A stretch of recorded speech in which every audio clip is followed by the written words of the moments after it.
Harihara Veeramallu cinema ఎప్పుడెప్పుడు థియేటర్లకు వస్తుందని ఎదురు చూస్తున్న పవన్ కళ్యాణ్ గారి అభిమానులకి గొప్ప శుభవార్త అందిన విషయం విదితమే. జూన్ 12న ఈ సినిమా ప్రపంచవ్యాప్తంగా థియేటర్లకు రాబోతోంది.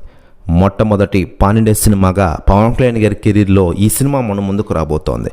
ఈ సినిమాకి దర్శకుడిగా జ్యోతి కృష్ణ వ్యవహరిస్తున్న విషయం తెలిసిందే. మొదట క్రిష్ జాగర్లమూడి సగం వరకు ఈ సినిమా షూటింగ్ చేశారు. కానీ కొన్ని కారణాల వల్ల మధ్యలో తప్పుకున్నారు.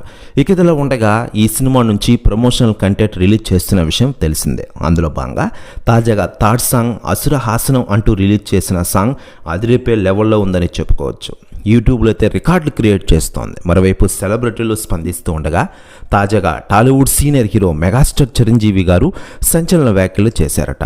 ఆయన మాట్లాడుతూ చాలా కాలం తర్వాత థియేటర్లోకి నా తమ్ముడు పవన్ కళ్యాణ్ గారి సినిమా రాబోతోంది. అందరూ ఎదురు చూస్తున్నగానే నేను ఎదురు చూస్తూ ఉన్నాను. రాబోయే రోజుల్లో థియేటర్లో ఖచ్చితంగా ఈ సినిమా రికార్డులను క్రియేట్ చేస్తోంది. ఇక అసురహాసనం సాంగ్ అయితే అదిరిపోయింది.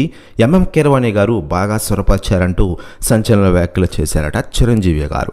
ప్రశ్న వ్యాఖ్యలు వైరల్ అవుతున్నాయి టోటల్ తెలుగు ఇండస్ట్రీలో. మరోవైపు మెగాస్టార్ చిరంజీవి గారు ప్రస్తుతం వరుస సినిమా షూటింగ్లతో బిజీగా ఉంటున్న విషయం తెలిసిందే. ఇక ఇదిలా ఉండగా పవన్ కళ్యాణ్ గారు ప్రస్తుతం నటిస్తున్న హరిహర వీరమల్లు సినిమా అయిపోయిన వెంటనే ఓజీ సినిమాను కూడా కంప్లీట్ చేసే విధంగా ప్లాన్ వేస్తున్న విషయం మనకందరికీ తెలిసిందే.